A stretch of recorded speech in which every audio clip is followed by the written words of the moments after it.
Sabi niya, anak, never ka magtatanim ng sama ng loob mo sa mga magulang mo kasi you will never be successful kapag ganyan ang point of view mo sa buhay.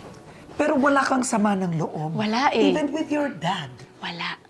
Kasi siguro hinubog ako ng lola ko na ganun yung perception na kailangan kong intindihin, na hindi lahat naaayon sa gusto mo.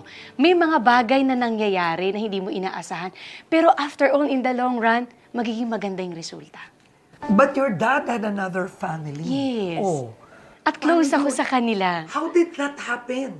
Very open naman kasi lahat eh. Even si mama ko, sinasabi niya sa even si papa, very open. Pumupunta ako doon, tumitira ako doon kay mama, ganun din. So ganun yung naging setup. Ang naisip ko siguro mas blessing para sa akin na nagkaroon ako ng 2 nanay. Kasi iba yung pagpapalaki ng lola ko before, na ngayon nandito si mama na inaalagaan ako at extended pa sa mga anak ko ngayon Oo. kasi siyang nag-aalaga. Growing up kasi every